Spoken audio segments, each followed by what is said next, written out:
Je suis sûr que tu as déjà cherché un podcast sur Harry Potter partout. Mais pas dans la session réservée. Mais Diego, session réservée, ce n'était pas la salle sur demande. La salle sur demande étant occupée, nous sommes allés à la session réservée depuis la bibliothèque. Tout était calme. Tout est bon alors? Et Dumbledore, hein? Il faisait quoi à la plage? Il achetait une caipirinha? Option A. 2. Option glace au citron là-bas, dans ces petits kiosques qui viennent avec. Regarde, le fromage frit. J'y crois. L'une des questions les plus posées, je dirais que depuis que le monde est monde, c'est l'une des questions que les gens ont le plus demandé. Que faisait Dumbledore sur la plage? Nous avons dû enregistrer un podcast à ce sujet. Depuis toujours, la nouvelle est sortie hier. J'aime les hyperboles. C'est sorti hier, littéralement. Mais on s'est posé cette question. Oui. Et alors? Quelle est la réponse? Aujourd'hui, on va en parler. Parce qu'on a décidé que ça valait un épisode pour ça. Un épisode juste sur ça. Parce qu'on s'est réveillé comme ça, et puis comme prévu, voilà. On savait qu'il y aurait un tournage en extérieur, on savait qu'il pouvait y avoir un petit imprévu, mais on ne s'attendait pas à recevoir un Dumbledore déguisé. Rien contre les Dursley, mais les photos des Dursley, Tout contre les Dursley. on peut se lever à 8h30 ou 9h pour poster des photos des Dursley. Aucun souci, on publie la photo refusée. C'était dans le planning, C'était prévu, regarde, on peut y aller aujourd'hui.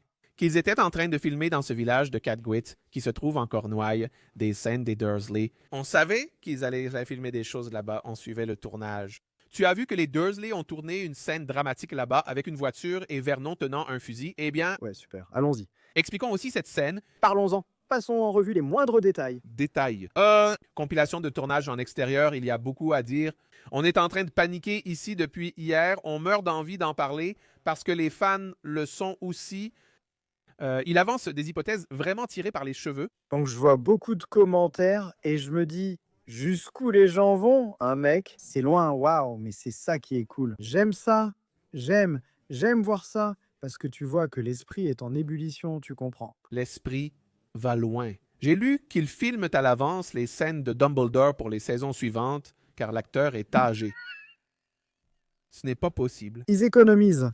Le gars est déjà... Et Morbe de John Lithgow continue, mec. Il continue. Genre non, on va déjà filmer toutes ces scènes de toutes les saisons, parce que on ne sait jamais si ce vieux meurt. John Lithgow n'aura jamais autant de travail.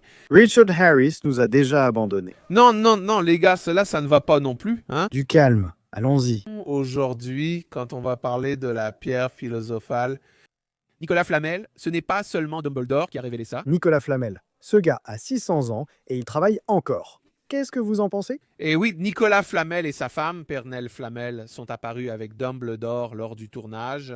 Compilation de tout. Je crois qu'on est tous d'accord ici sur ce que cette scène représente. Et ils ont tourné à 2 endroits. Là-bas à Cadgwith, dans le village, là où les Doors ont enregistré. Puisque nous louons tout le village, allons-y. Profitons d'un autre endroit. Profitons du paysage. Parce que d'un côté, il y a cette partie qu'ils ont filmée, qui est justement ce village de Cadgwith, qui est un village de pêcheurs. Ils filment la scène où les Dors arrivent sur l'île depuis la cabane du rocher et Walter achète le fusil. De l'autre côté de l'île se trouve la magnifique grotte de Kinnan ou la crique. Oui, moi c'est la crique. Quel paysage magnifique, splendide, oui. Magnifique, hein, c'est très beau. Et franchement, ça vaut la peine d'analyser ce qui s'est passé là-bas. Je pense pareil, Diego. Je pense pareil. Et je pense qu'en ce moment, c'est vraiment un super moment pour être fan. Parce qu'hier, je suis devenu fou. Je suis devenu dingue. Tellement excité. Mec, je suis devenu fou. Tu sais pourquoi? Diego, j'adore la possibilité d'explorer l'histoire au-delà de l'histoire elle-même. Mec, dans le livre, on a ça. Par exemple, Dumbledore a parlé avec Nicolas Flamel. J'ai aussi discuté avec mon ami Nicolas Flamel. Voilà tout ce qu'on sait. Voilà, mais la série va montrer comment ça s'est passé. La série va montrer ça. C'est incroyable. Il y a tellement de choses. Je ne comprends pas comment on peut voir ça et dire « Ils inventeront déjà quoi maintenant ?» Non. C'est possible. Et puis, le premier livre s'appelle Pierre philosophale. Nicolas Flamel, la pierre philosophale est une partie essentielle de l'histoire du premier livre pour plusieurs et multiples raisons. Exactement. Et il faut comprendre que Nicolas Flamel est derrière la pierre philosophale. Et avoir ce personnage-là et montrer cette amitié parce que Dumbledore connaît Nicolas Flamel depuis longtemps, depuis très longtemps. Montrer leur amitié, leur lien pour la fin quand on comprendra. Waouh!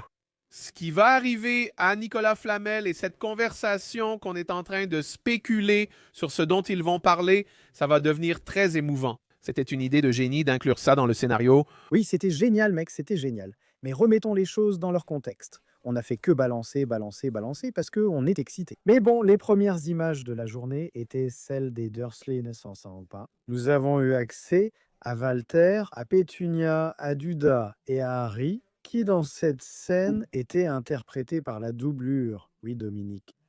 Pour une raison quelconque, Il était la veille en train de faire la promotion de son film La Nouvelle Fille. Et je pense que, bon, ça devient fatigant. peut-être que c'est... Cadgwith, c'est loin, à 500 km, selon ce que j'ai vu du studio de Lisbeth. Oui, alors peut-être. Tu sais, ils utilisent en fait des doublures pour plusieurs raisons, non? Ça commence déjà comme ça. Ce n'est pas seulement pour les scènes dangereuses. Ils utilisent des doublures pour gagner du temps, pour économiser leur propre... Fonctionnement de la caméra. Oui, on va parfois au studio pour réenregistrer où ils ajoutent le visage de Dominique sur l'acteur. Exact. Je pense même qu'ils ne vont même pas se donner autant de mal comme ça pour mettre le visage de l'acteur. Je pense qu'ils vont plutôt faire plus de plans serrés. Où on ne verra pas son visage. Par exemple, Harry Dominique est à la fenêtre de la voiture. Ensuite, tu filmes seulement lui. Oui, c'est faisable tranquillement. Mais enfin, il y avait ce noyau de personnages. Et je ne sais pas si tu as remarqué qu'ils ont dit dans la nouvelle qu'ils étaient au Cornwall Cove Inn.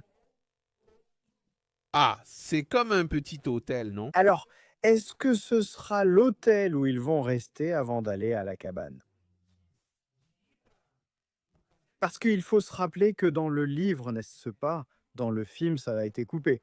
On a les Dursley qui y vont. Explosion de lettres pour la cabane, au milieu de la mer. Comment sont-ils arrivés là? Personne ne sait. Eh bien, Oui. comment cela s'est-il passé? Personne ne sait. Dans le livre, bien sûr, ceux qui l'ont lu savent. Évidemment, ceux qui connaissent l'histoire des livres savent. Ils s'arrêtent ainsi. Avant, ils quittent la maison et vont à l'hôtel.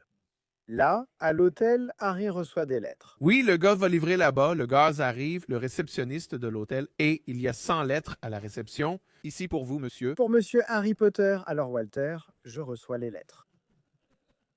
Je ne sais pas si c'est vraiment l'hôtel où ils vont tourner, ou si, tu sais, c'est... Ou si cela fait déjà partie de l'île, ou si c'est déjà... Laisse-moi voir si. Faisons une petite recherche. Quel était le nom? Cornouailles ou Cadgwith? Cornouailles, Non, Cornwall Cove Inn. c'est un petit hôtel, non? Allons-y. Regardez ces photos ici. C'est un petit hôtel. Oh oui, tiens, Cadgwith Cove, tu vois. Ah, attends. Quelques petits hôtels là-bas. Tu vois, c'est aussi un peu en bord de mer.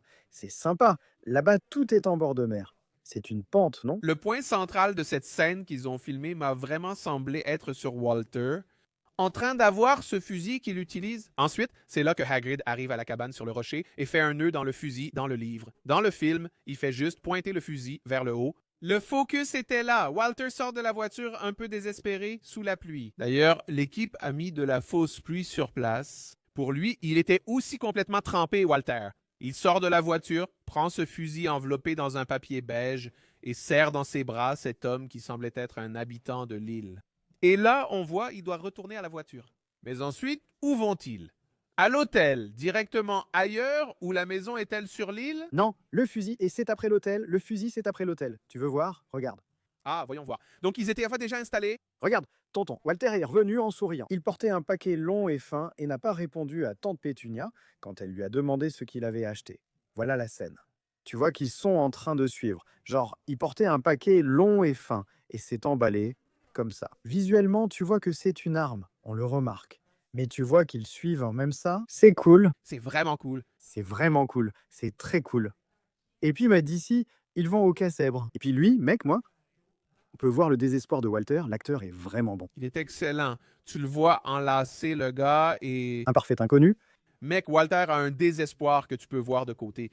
C'est vraiment triste, mais le côté est très... Ça part du côté comique, exactement.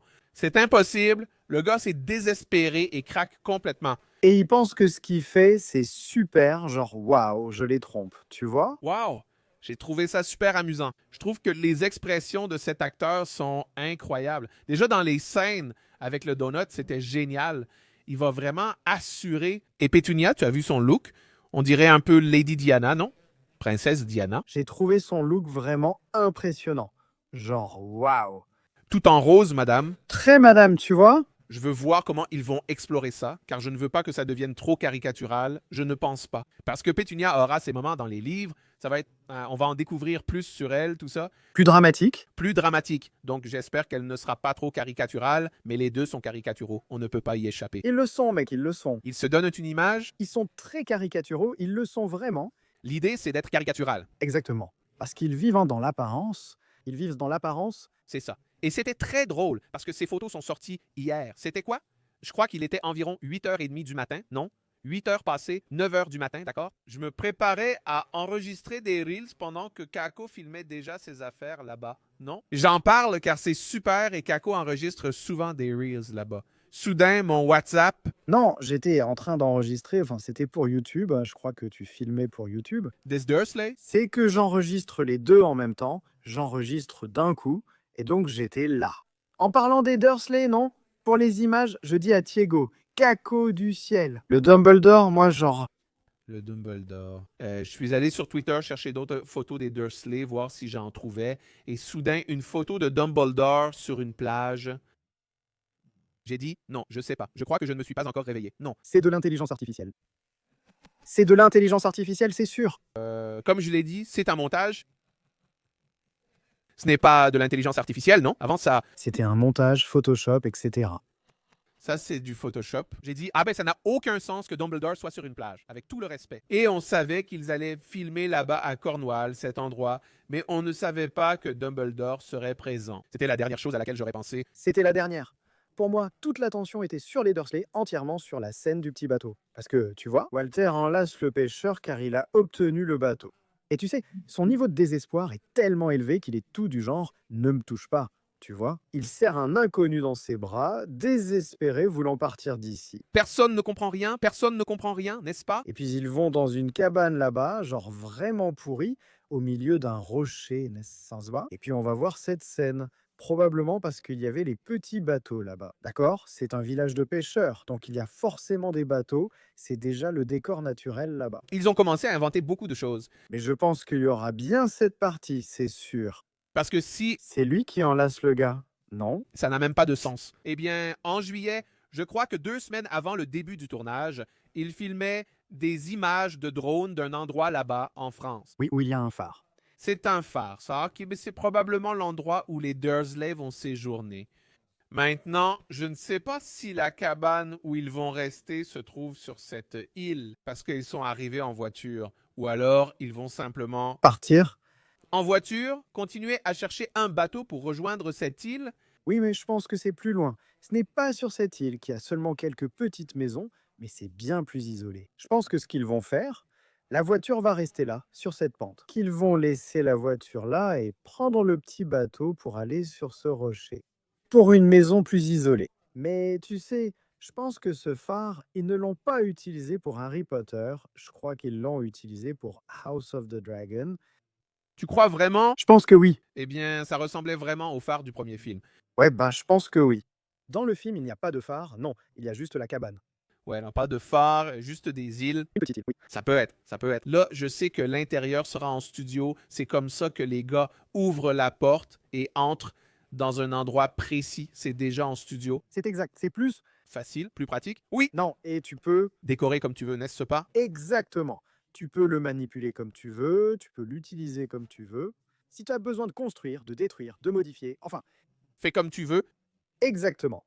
Et imagine le bruit si tu dois enregistrer sur un îlot en pleine mer. Impossible, non? T'es fou. Aucune place pour l'équipe, ni pour rien. J'ai vu ça dans le salon des Dursley avec Mark Millard, le réalisateur, Réalisateur, et Adriano Goldman. Adriano Goldman. Il était là aussi, après tout. Que ne ferais-je pas pour suivre le quotidien d'une telle production de série, tous les jours, sans être payé, gratuitement? Mais juste regarder, je voulais juste regarder. Parce qu'ils reçoivent un call sheet, comme on l'appelle, au début de chaque journée, qui montre les scènes qui seront tournées, l'heure à laquelle l'acteur doit être sur le plateau, l'heure à laquelle il doit être présent. Du côté du maquillage, le gars sort prêt, ça, il a déjà toutes les petites scènes qu'il va tourner ce jour-là. Pouvoir suivre de près, avoir cette chance. Juste voir. Rien que ça, mec, waouh, ça doit être incroyable. Non, tu es là tous les jours, juste comme un observateur. Ça doit... C'est incroyable, mec. Moi aussi, j'aimerais être une mouche, juste observer tout ce qui se passe. Je n'aurais même pas eu besoin, tu sais, je n'aurais même pas eu besoin d'être payé, ni rien. Juste être là, ça aurait été incroyable, mec. Et puis, bah, après ces images, ah, il y avait aussi la doublure de Douda, on l'a vu, non? La doublure de Douda par là. Il porte une veste des années 90 Douda, avec des baskets. Oui, la voiture de Walter était différente. Et je réponds juste à ça parce que je vous rappelle, les gars, certaines choses peuvent donc te sembler très évidentes pour certaines personnes, mais pas pour d'autres. Donc, c'est juste pour que tout le monde comprenne. La scène où Walter apparaît avec une voiture verte se passe en 1981. Cette scène où il est avec une voiture rouge bordeaux est de 1991. Donc on a un saut de 10 ans, n'est-ce pas? Donc c'est déjà une voiture plus moderne pour l'époque. Et c'était une voiture neuve, n'est-ce pas? Walter le dit même dans la scène du zoo, tu te souviens que Pétunia a dit « Ah, on peut laisser Harry dans la voiture ». Il répond « Non, la voiture est neuve ». Mais si tu te souviens de trucs, ça me surprend. Je ne m'en souviens pas. Dans le dernier épisode, les gens ont dit Diego doit relire les livres. Sérieux? Les gars, c'est pas seulement.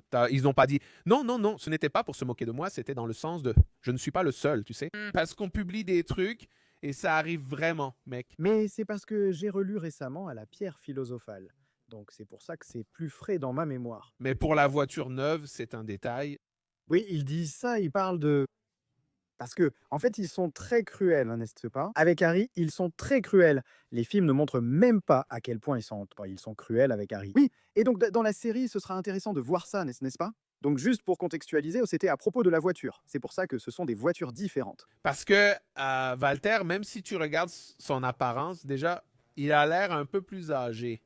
Les gens diront Walter est mince. Mais non, il est décrit comme corpulent dans les livres, non? Non, une personne en fort surpoids. N'est-ce pas? C'est que Corpulent, ça peut? être très grand, costaud ou simplement avoir une ossature large, L'expression originale qu'ils utilisent, c'est beefman. Beefman, beefman.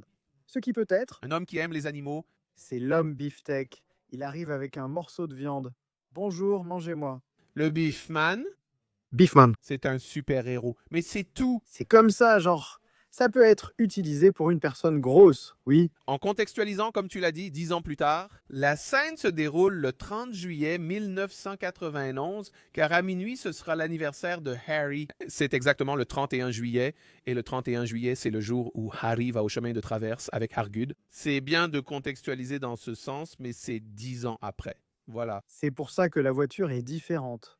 Et là, je suis très impatient de voir cette scène se produire. Parce que, mec, à chaque fois que je lis Harry Potter, à chaque fois que je lis, j'imagine vraiment cette scène en train de se passer. Et ça va être un cadeau de pouvoir voir. Celle de la cabane ou du rocher? C'est comme ce voyage jusqu'à, avec la petite barque, ce truc d'apporter le fusil. Lui désespéré, fuyant les lettres, tu vois. La série est sympa. Elle montre ce qui se passe pendant. Non, c'est bien. D'accord. Duda dit papa est devenu fou. Non. Et on passe déjà à une tempête avec la cabane. Tu ne sais pas comment ils arrivent là-bas. La série prendra le temps de tout montrer jusqu'à leur arrivée, ce qui permet de répondre à ces questions. T'apportes un peu plus de profondeur à l'histoire, tout devient plus riche. J'aime ça. Plus réaliste. Et réaliste, réaliste, c'est l'une des idées du réalisateur Mark Millod. Il faut qu'il y ait du réalisme dans l'affaire. Il faut quitter les rues de Londres pour découvrir que c'est l'une des choses les plus cool dans Harry Potter, non? Toi aussi, tu y es allé. C'est un truc à King's Cross, c'est un truc... tu es là et tu te dis, mec, ça c'est de Harry Potter. Sais-tu quelle sensation ils veulent transmettre? J'ai l'impression que c'est comme ça que ça fonctionne. Ces mondes coexistent, ils existent au même endroit. Le monde des sorciers n'est pas une dimension à part. Le monde des sorciers est ici. Il est devant nos yeux. La magie se passe ici. Tu as compris? Oui. Alors, ça apporte cette réalité, tu vois. C'est comme si on avait cette sensation qu'il y a des sorciers qui vivent cachés parmi nous. Harry Potter stimule beaucoup l'imagination dans ce sens, justement parce que c'est un mélange de fiction et de monde réel. Quand tu marches dans la rue, tu penses qu'un détail peut surgir à tout instant. Un petit mur pour entrer au ministère de la magie, une cabine téléphonique où tu composes un numéro et tu seras... Franchement, c'est vraiment génial ça. C'est trop cool, c'est vraiment génial. Franchement, moi, quand je suis allé, c'était la première fois que je suis allé à Londres. J'ai visité les lieux, certains des lieux de tournage. Je n'ai pas pu tous les visiter, malheureusement, parce que le planning était super serré. Mais bon, dans la partie de Scotland Place, qui est là où... Le ministère de la magie? Le ministère de la magie. Dire ça ainsi procure une sensation étrange. Eh bien, ici en bas, il y a le ministère de la magie. C'est vraiment génial, tu vois. Je sais qu'ils sont là en bas, tu sais. Parce que, Je ne peux juste pas y accéder parce que je suis un moldu. ouais, donc, c'est un endroit réel, tu comprends? Genre, c'est vraiment cool, mec. C'est génial, c'est vraiment génial, ouais. Vraiment cool. Ces moments que la série va montrer. Elle va le montrer toute la série, pas juste la première saison. C'est cool. Et c'est l'une des scènes les plus importantes de la saison où Harry découvre qu'il est un sorcier et que ça se passe dans cette cabane. Et c'est un moment qu'on avait déjà même spéculé. On pense que ça va conclure le premier épisode. Oui. Mec, j'ai le sentiment qu'ils vont... Ils vont vraiment approfondir cette partie. Vraiment approfondir, je veux dire, la relation entre Harry et les Dursley. Pour nous, pour toucher à l'émotionnel, tu vois, genre voir comment Harry est maltraité et tout ça. Donc, et puis quand ces coulisses sortent, toutes ces choses me donnent encore plus de certitude, mec, ça me donne encore plus de certitude, tu vois. Walter est complètement fou, mec, fou. Montrons cette différence. Harry souffre. Ce n'est pas juste un enfant traumatisé, pas seulement à cause de la perte de ses parents, mais aussi parce qu'il a grandi dans une famille qui, avec tout le respect, l'a maltraité. Et ils ont continué à le traiter comme ça jusqu'à ce qu'il, n'est-ce pas? Avec tout le respect, sans aucun respect pour les Dursley. Mais, mec, j'espère qu'ils vont montrer ce changement de vie de Harry. Et j'espère que la série, la première nuit, que dans le film, on voit Harry à la petite fenêtre, caressant Hedwig. La première nuit à Poudlard, non? Dans le livre, il s'allonge et comprend très vite. Mais moi, je voulais une scène qui montre mince. Le changement de vie, Regarde ça, j'étais maltraité dans un placard, sous l'escalier, et maintenant, je suis dans ce paysage ici, cette scène est belle dans le film, non? C'est sympa. et j'adore cette scène. Moi aussi, j'aime bien. Elle transmet justement ce sentiment de retournement, n'est-ce pas? Et toi, Tegan, c'est quelque chose que, du moins pour moi, je pense que toi aussi, tu attendais ça. Hagrid de la scène, on n'a vu ni Nick Frost ni sa doublure là-bas. Oui, Pour refaire la scène de la cabane à la côte, pour aller avec Harry à Londres au chemin de traverse. Je pensais qu'on en aurait, j'attendais. Je pensais qu'il y aurait une fuite à ce sujet hier. quand les deux endroits où ils allaient filmer ont fuité, aussi bien la partie chez les Dursley que l'autre, l'endroit, ça ressemblait vraiment à une scène où Hagrid allait apparaître avec Harry là, avec une petite barque et en volant. Parfois, ils vont aussi filmer en studio. Peut-être, j'espère. Parce que aussi, je ne sais pas si c'est exposer les acteurs à trop de danger, aussi les mettre dans une petite barque en mer. Le bateau part, le moteur tombe en panne. Il a chaviré. Le moteur tombe en panne, les gars vont au milieu de l'océan, puis ils doivent récupérer le gars déguisé en Hagrid. Impossible de placer ce cascadeur de 12 mètres et 20 dans une petite barque sans qu'elle chavire. Dans le 7e, c'est plus contrôlé. J'espère qu'il y aura cette scène, car en lisant l'édition illustrée de Jim Kay avec la scène des pigeons, la scène avec les mouettes, là, où Harry essaie d'attraper les mouettes, c'est une scène vraiment géniale. Elle est belle. Je pense toujours que cette scène peut conclure le premier épisode. Harry s'en va, dit au revoir aux Dursley et part vers un nouveau monde. Exactement. Mec, honnêtement, je pense qu'il y en aura. J'espère. Je pense qu'il y en aura. Je pense que... Parce que s'ils sont en train de faire, jusqu'ici, tout ce qu'on a vu suit si fidèlement les événements de l'histoire. C'est-à-dire, on voit tout ce qu'ils mettent. Comme ça, Walter, au début du chapitre, au travail, qui croise Dédale Deagle, des choses qu'on n'avait pas vues dans le film, n'est-ce pas? Je pense qu'ils vont le mettre. Oui. Et puis c'est ce que je t'ai dit, ce sont les Durantes. Sinon, on commence, non? On fait un fondu avec Hagrid qui dort et ils sont déjà à Londres dans le métro. Non, ce n'est pas comme ça. On ne veut pas ça. Et Harry parle avec Hagrid dans la barque. Il parle du ministère de la magie. Il parle, c'est bien qu'il puisse clarifier ses questions pendant que Hagrid et Harry sont dans la barque. Et ils arrivent un peu sur cette rive de Londres et vont déjà vers le métro en direction du chemin de traverse. Il y aura une scène avec Harry dans le métro. On les a déjà vus entrer dans la station. Alors, il faut patienter et espérer tout ce qu'on voit être filmé soit bien dans la série et que, contrairement au film, ça ne soit pas coupé au montage. Découvre ici les scènes supprimées de cette édition spéciale de la saison. Je vais tout casser. Là. Non. Je vais à la porte là avec un bout de bois, hein? Non. Ça existe, hein? Je vais faire comme dans ce même, hein? Nous attendons. C'est pas vrai, HBO, je plaisante, tu sais? Mais bon, je serais vraiment en colère s'il commence à couper trop de choses. J'espère vraiment que la scène du petit bateau de Hagrid sera présente. Oui, c'est sûr. Oui, elle est belle. Je te donne ma parole qu'elle y sera. Sur quelle base? Je pense. Selon mon désir, mon cœur. Une intuition précise, mais bon, c'est bien. Nous avons le tournage des Dursley et de Dumbledore. Alors, attends. Que je sais que vous voulez savoir. Calmez-vous. Que fait Dumbledore à la plage? Mais suivre ces tournages en extérieur, ça donne c'est comme une étreinte chaleureuse. Certains fans se plaignent encore que c'est un spoiler et que ça gâchera l'expérience. Mais ça, ce n'est même pas 0,5% de ce qu'il y aura dans la saison. Mec, je comprends quand. Je comprends que le gars... Il a même respiré, il a fait comme ça. Je comprends. Ce n'est pas que je lis ce livre. Communication non violente, je plaisante. Je plaisante, ce n'est pas vrai. Mais c'est comme ça que je parle, d'une manière très énergique, tu vois. Je comprends vraiment les gens qui n'aiment pas, tu vois. Franchement, je n'aime pas voir ce genre de choses, ça me gâche l'expérience. Soupa. Ne regarde pas. C'est exactement ça. Alors ne regarde pas ou arrête de suivre ses créateurs. Mais ne te désabonne pas, d'accord? Non, je te conseille vraiment de le faire. Chaque personne vit cette partie du... C'est ce que je dis. À sa façon, Du prêt à sa façon. c'est trop relatif, c'est... Il y a ça, il y a des gens qui adorent, qui cherchent les moindres détails. Moi, je suis la personne qui va... Voilà, à l'époque, quand le premier épisode sortira, je connaîtrai chaque scène par cœur.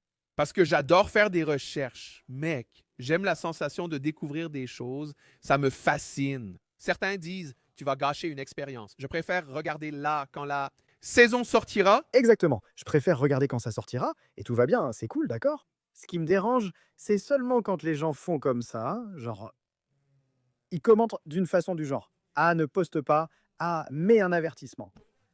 Mon ami, je vais devoir mettre un avertissement. C'est une information. On veut publier la nouvelle. Le moment où on publie fait toute la différence. Aujourd'hui, les gars, c'est... Euphorique, n'est-ce pas? On est euphorique, on est excité, imagine-moi. Une photo de Dumbledore est sortie, mon Dieu. Je vais partager, dire comme ça: «Ah, attends, laisse-moi prendre». Et ajouter un avertissement de spoiler. Mettre un flou et un avertissement spoiler ne suffit pas dans le monde des créateurs de contenu Harry Potter. Tu sais, genre non, désolé, je le dis du fond du cœur. Ce n'est pas de l'arrogance, ce n'est rien de ce genre. Si tu veux arrêter de consommer, arrête, sois heureux, parce que si c'est un truc qui ne t'apporte rien, ça n'a pas de sens de continuer à consommer. Ah, Kako, j'aime aussi les autres contenus, merci beaucoup, mais je n'arrêterai pas de faire ça, tu comprends? Parfois, on s'ennuie beaucoup, tu vois. Presque un mois sans rien publier. Et en tant que créateur de contenu, il faut profiter de ces moments qui nous apportent de nombreux abonnés, en plus du contenu habituel. Beaucoup d'engagement. Donc, en tant que créateur de contenu, on ne peut pas arrêter de poster. Oui, non, car sinon d'autres pages ou personnes le feront. Beaucoup commencent à suivre d'autres pages, appréciant ce processus de tournage. Exactement.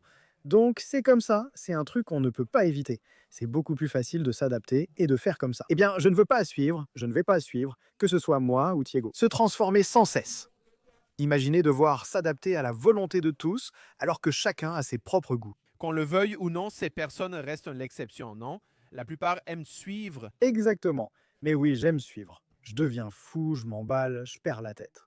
Je pense que c'est très clair dans mes vidéos quand... Cela fait partie de l'excitation de spéculer. Oui, je suis vraiment contente, mec, je suis vraiment content. Et tu sais, j'ai conscience que ça ne représente même pas 2% de ce qu'on voit. Je sais que regarder la série me réservera des surprises. Et c'est aussi sympa de regarder la série et de se dire « Mince, je me souviens de l'époque où j'ai vu cette scène être tournée. Et comme ça, waouh, j'imaginais que c'était une chose et c'en est une autre. Finalement, c'était très différent. C'est très agréable, cela fait partie de l'expérience. Je vais chercher le doublure de Harry dans la scène de voiture sous la pluie, par curiosité, car on sait que c'était lui, sans certitude. C'est une grosse production, ils ne laisseront pas faire. C'est normal. Ça fait partie du processus et excite les fans. Ce n'est pas juste la bande-annonce ou l'affiche qui crée l'engouement. Je pense que notre travail, c'est de donner envie aux gens d'être enthousiastes pour la série. C'est moi, mec, c'est mon point de vue. Je le vois déjà comme ça. Thiago, honnêtement, penser à un vrai travail est la dernière chose qui me vient à l'esprit. C'est mon point de vue. Je suis vraiment fan, je suis super enthousiaste, je vais partager. Bien sûr, c'est lié. Je suis fan, c'est mon travail. Donc quand ça sort, je laisse déjà les choses. On sait qu'il va y avoir des nouvelles. Il y a une chance qu'il y ait des nouvelles? Non? Parce qu'on n'a pas de boule de cristal. On ne fait que déduire, oui, le jour, c'est une... Chance, oui. On comprend, tu vois, qu'il y aura un enregistrement ce jour-là. On reste déjà attentif. Tu comprends? Donc on reste déjà attentif, tu vois? On reste déjà attentif, on se prépare, et si ça marche, on est déjà là, prêt. Tu t'excites comme un fan, tu filmes comme créateur de contenu, tu postes, tu comprends? C'est comme ça que ça marche. Et je suis vraiment content, mec, je suis vraiment content parce que, tu vois, ça fait ma journée. Quand il y a des nouveautés comme ça, quand il y a ces trucs-là, je reste super euphorique toute la journée. On échange des idées toute la journée. Et les gars, On mobilise tout le monde. Tout le monde passe la journée à en parler, à débattre là-dessus. On est ravis que vous réclamiez déjà des épisodes de Session Reservada dès qu'une nouveauté sort. exactement. D'ailleurs, cet épisode ici est totalement hors du planning. C'est une urgence. C'est un épisode d'urgence. On a voulu vous l'apporter rapidement parce qu'il y aura ces moments où tout le monde aura une question générale et tout le monde a besoin de comprendre quelque chose d'urgence. Que la série Harry Potter vient pour élargir beaucoup de choses. Il y aura des scènes à tourner. Tu diras d'accord? Ensuite, il y a le moment où la personne dira ils ne seront pas fidèles, ils vont tourner de nouvelles scènes et les gens en parleront. Je ne me souviens pas de ça, ce n'est pas dans le livre. On va contextualiser pour que vous compreniez pourquoi ils ont tourné ça hier. Que ce soit Dumbledore, Tessie, les Dursley, si on pense à une chronologie, à une ligne du temps, vous allez comprendre que c'est logique. Ça a vraiment du sens. Et c'est la possibilité d'expansion. Mec, imagine faire une série de 10 ans pour refaire exactement la même chose qui a déjà été vue. Là, je suis d'accord avec Chris Columbus. Exactement. Tu comprends? Quel est le but de cette série? S'ils allaient simplement reproduire ce qui a déjà été fait, il n'y aurait aucune raison de le faire. C'est précisément la raison d'être de la série. Tu mets tout ce qui est possible d'être dans le livre, aussi bien le texte inédit qui est sorti après les livres, et tu ajoutes, tu développes les personnages. La question est, que faisait tel personnage pendant tel événement? Si vous commencez à répéter ce genre de questions, qu'est-ce que Hermione faisait? Je ne sais pas quand. Pendant que Ron et Harry discutaient dans le Poudlard Express. Qu'est-ce que Dumbledore faisait quand telle chose est arrivée dans le monde des sorciers? C'est important car la série pourra le montrer en prenant le temps. Comme Dumbledore. Comment a-t-il géré la tentative de vol de la pierre philosophale? Comment a-t-il prémédité cela? Comment a-t-il demandé à Hagrid de retirer la pierre philosophale de là, tu comprends? Comment il savait? Quelle était cette suspicion? Dumbledore est celui qui a le plus de potentiel pour ces scènes. Oui. Et puis, tu as John Lithgow qui joue Dumbledore. Si on ne profite pas de ce gars, il est vraiment très bon. Il pourrait mourir bientôt. C'était un peu morbide. Tu vois, les gens disent beau ça, moi, tu comprends? Oh, dans un instant, John Lithgow. Meurtre? Non, c'est une blague, une blague. Non, non, ce n'est pas ça. Non. Ne coupe pas cette partie-là, d'accord? Pourquoi? C'était drôle, mec. C'était drôle, c'était drôle. D'accord, vas-y. Non, ok, vas-y. Désolé. Désolé parce que je ne suis pas acteur, moi. Tu as un acteur comme John Lithgow qui joue Dumbledore. Tu dois donner plus de background à Dumbledore. Ce n'est pas possible autrement. Pourquoi lui? Je dirais que c'est le personnage qui, dans les prochaines saisons, aura plus de choses. C'est lui qui explore davantage à Horcrux ou qui va là-bas avec l'anneau des Gantes, qui met l'anneau. Regarde le potentiel de ça. Plus aucun souvenir de la visite de Dumbledore à Tom Jedusor. Un prologue montrera cette scène en entier dans un épisode. Sérieusement. Pour Diego. Non, sérieusement. Ne me donne pas d'espoir. Non, mais je trouve sympa dans la première saison, par exemple, le miroir du Riséd. Qu'est-ce que Dumbledore y voit? Bon, il se voit tenant une chaussette, non? Il ment. Il ment à Harry, prétendant tenir une chaussette. Pourtant, on sait que Dumbledore a vécu un grave traumatisme familial. Très grand et un très fort regret pour la mort de sa sœur, Ariana. Donc, il voit sa famille là. Le gars a les larmes aux yeux, mais il dit... Je me vois en train de tenir une paire de chaussettes et la série peut montrer ça. Parce que nous, on n'aura que son point de vue. Tu comprends? Harry ne regardera pas. Pas besoin de montrer le reflet dans le miroir. On peut juste le montrer ému, les yeux pleins de larmes. On pourrait, non? On ne pouvait pas. Mais là, ça accélère un peu les choses, non? Je ne sais pas. Je ne sais pas. Non. Mais c'est un easter egg, non? Parce qu'on n'aurait que son point de vue ému. Alors, le public penserait, je crois qu'il a menti. Exactement. Ce n'était pas ce que j'ai dit. Tu vois? Lui, ému, sans montrer le... Dans le miroir, c'est ça, tu vois. Mais là, ils vont surtout approfondir celle de Harry en montrant sa famille. Toute la famille, toute la famille. Et je veux voir, tu as vu Dominique, il a une petite tête de quelqu'un qui sait, tu vois. Il a vraiment une tête triste, tu sais. De pauvre, oui, de pauvre. Et puis, il met le gamin émotionnel devant le miroir. Waouh! Ça va être super. Oui, j'adore la possibilité de m'étendre parce que c'est comme ça. C'était ce que j'ai dit. On a déjà les livres exactement comme ils sont. Tu veux ce qu'il y a dans les livres? Lis les livres. Tu veux ce qu'il y a dans les films? Regarde les films. Tu veux ce qu'il y a dans les jeux? Regarde les jeux. Joue aux jeux, tu comprends. Mais non, quel genre? On veut voir le contenu du livre. Oui, évidemment, moi aussi je veux voir ce qu'il y a dans le livre, mais je veux aussi qu'il développe davantage. Je veux voir des moments dont on sait qu'ils se sont produits, mais qu'on ne voit pas se dérouler. Le meilleur exemple de ça, c'est Quirrell, mec. Non, genre, on voit Quirrell dire un truc du genre. Ah, je ne suis jamais seul. Mon maître, mais je suis faible, mon maître. Mon maître doit me punir, non? Quoi? Eh bien, imagine la chance qu'on a de voir les événements dans une chronologie. Du genre, voir Quirrell rencontrer Voldemort dans la forêt, voir Quirrell, tu sais, être dominé par Voldemort. Ah, ça, il faut absolument l'avoir, mec, il faut absolument l'avoir. Le livre ne le montre pas, mais on sait que ça arrive, alors pourquoi ne pas l'inclure? Je pense que Tu comprends?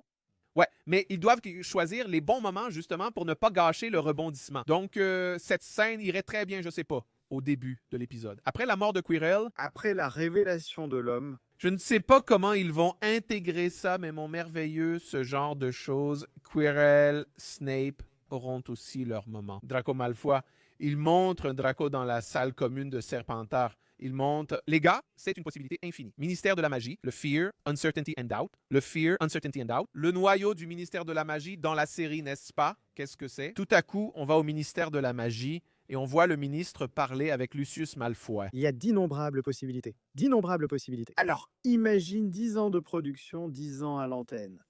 Pour regarder exactement ce qu'il y a dans le livre, à 100%, comme c'est, tu sais, genre 100% de ce qu'il y a dans le livre, sans explorer quoi que ce soit de nouveau. Ouais, mec, j'ai dit ça dans le premier épisode de notre podcast, plus que jamais. Regardez cette série avec l'esprit ouvert, que vous voulez voir quelque chose de différent des films. Vous voulez voir quelque chose de différent de ce que vous avez déjà vu. Et cette possibilité que la série apporte de faire tant de choses nouvelles, c'est ce qui va t'apporter ces nouvelles sensations pendant ces 10 ans. Exactement. Ce sont justement les scènes différentes, les scènes dont vous ne vous souvenez pas, les dialogues dont vous ne vous souvenez pas. Et ça va déjà te donner envie de relire les livres. Rien qu'en enregistrant le podcast, j'ai déjà eu envie de relire tous les livres. Tous. Oui, Oui, et j'ai vu beaucoup de gens dire ça va être super de relire les livres maintenant, à cette époque. Ou ceux qui n'ont jamais lu, genre waouh, ça me donne vraiment envie de lire. Franchement, c'est super, c'est vraiment super. Ce sera incroyable de lire le livre et de le dire. Waouh, tu lis une scène où Hermione raconte, je sais pas, que ah, je suis né moldu, hein? J'ai reçu la lettre. Ce sera super de voir la série ainsi. S'il y a la possibilité qu'elle reçoive la lettre, genre. quelqu'un qui reçoit la lettre, Hermione qui reçoit la lettre, par exemple, une scène à Poudlard. Parfois, on ignore comment s'est passé Noël au terrier, mais là, il y a cette scène. Alors, tu développes plus d'attachement et d'affection pour les Weasley, tous réunis là. Noël chez Hermione, car elle rentre chez elle avec sa petite valise. Et si on avait Hermione qui fête Noël là-bas, racontant des choses de Poudlard à ses parents, Exactement. Et c'est encore une fois une question de temps, les gars, d'accord? Ah, mais on n'aura pas le temps. Dans les films, ils ont déjà beaucoup coupé. Maintenant, ils vont inventer. Les gars, tiens, Manon, il y a 8 heures pour un petit livre. Pierre philosophale est un petit livre. C'est un petit livre, avec seulement 17 chapitres. Et puis, hier, il y a eu un abonné qui a commenté sur la publication comme ça. Ah oui, mais le livret audio fait un peu plus de 8 heures. C'est très différent, mec. Le livre audio inclut une narration et des descriptions des choses et des environnements. Dans l'audiovisuel, on le voit, inutile de le décrire. Tu as compris? Donc en fait, ça élimine déjà beaucoup de temps qu'il y a dans le livre audio, tu comprends. Donc ce n'est pas la même chose, ce n'est pas la même chose. Donc tu as le temps de le faire, tu as le temps d'explorer. Je suis comme ça, très tranquille à ce sujet. Vraiment confiant, mec. surtout dans ces 2 premières saisons, oui. Et tu vois qu'ils sont déjà en train de s'étendre. Ils donnent déjà un avant-goût. Évidemment, ces photos de Dumbledore qui ont fuité étaient intentionnelles. On va pas se mentir, hein, mec, parce que le gars prend même la pause, non? Il cultive son aura, non? Charabakanta. Non, et tu vois que c'est un truc que ces photos allaient susciter cette curiosité chez le public. Oh, je ne connais pas, je ne me souviens pas de cette scène. Je te jure, je n'ai aucune idée de ce qui se passe. Thiago, je te jure que la première image de Dumbledore, c'est exactement ce à quoi je m'attendais. Ce n'était pas celle-là. Non, ce serait une. Genre, je me suis dit, ils vont montrer Dumbledore seulement sur l'affiche officielle. Ou alors Dumbledore va surgir comme ça. S'il y a une scène, ce sera une scène genre dans la rue des Tisons, t'inquiète la première scène où il apparaît. Non? Ah, mon ami. La question qui ne veut pas se taire maintenant. Quelle chute! Je suis tombé de l'hippogriffe. La question qui ne veut pas se taire. Qu'est-ce que Dumbledore faisait à la plage? Eau de coco, petite bière. La caipirinha, les pieds dans le sable, au bord de la mer, je plaisante, je me suis emballé, désolé. Je vais devoir faire un montage de ce truc. Alors voilà, c'est très intéressant à partir du moment où Dumbledore s'en va. Quelle barbe toute blanche, hein? Je n'ai jamais vu une barbe aussi bien entretenue, aussi soignée. Il n'a pas de chapeau. Tu n'as jamais vu le Père Noël au centre commercial, non? Ouais, il y a des Pères Noël qui font vraiment peur, mec. Si le but était d'être un gentil vieux monsieur... Ouais, viens ici. Père Noël t'offre le bonbon.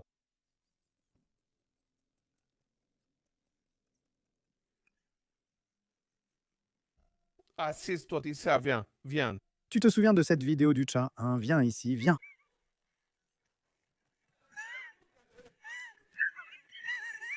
J'espère que Dumbledore n'est pas ce petit vieux. Mais, tu vois, mec, c'était une sensation de fou. La première idée qui te vient, c'est de... Je suis calme, mec. La première idée qui te vient, c'est d'imaginer... On dirait ces mecs qui disent... Qu'est-ce qu'il y a, Antero? Ces gosses de Polan, Amigueon, tu ne connais pas. Quoi? D'accord, on reprend. Quel cas que tu as dit? Du Polan. Ce gars qui dit qu'est-ce qu'il y a, Antero, sort des trucs marrants, l'autre rigole. Il affirme que le Founeau entier est très bon. Un hommage pour lui. Je n'ai jamais vu ça. La première réaction qu'on voit quand Dumbledore arrive, qu'est-ce que tu as remarqué en premier? Quand tu as vu la photo plage, eh oui, plage. Moi, genre, il est sur la... Il est à la plage. Que fait Dumbledore sur une plage dans la pierre philosophale? C'était une question sincère, car c'est aussi la première que je me suis posée. Eh bien, et ça a vraiment du sens, non? Jusqu'à ce que tu penses à toutes les possibilités, on a de grandes théories à discuter ici dans l'épisode d'aujourd'hui. Nous, je pense qu'on doit donner une chronologie. D'abord, de ce qui s'est passé après cet enregistrement, des photos qui sont sorties ensuite, parce qu'il y a d'abord eu cet enregistrement. Ensuite, on a eu une photo de Dumbledore avec les flamelles. Avec les flamelles? Révélation fracassante, mes amis. C'est avec Nicolas Flamel, avec sa femme, Pérenelle Flamel, Prève, Prévenel, Paravel. Parabole, Prévenel, c'est... Perenelle, perenelle. Pernalonga, c'est David, je sais pas. C'est ce qui m'est venu à l'esprit. On a cette image qui est très importante pour nous deux et on va l'analyser. Allons-y. Qu'est-ce que tu penses de nous? Établir une chronologie depuis l'apparition de Flamel dans Harry Potter pour situer les gens et donner une idée sans raconter l'histoire de Flamel. Parce que moi, Je trouve ça mauvais. je trouve ça mauvais. Je ne plaisante pas. C'est parce que, tu vois, Flamel était un grand ami de Dumbledore. Oui, il l'a toujours été. Ils ont étudié les dragons ensemble là-bas, ils ont travaillé sur l'alchimie ensemble, et aussi...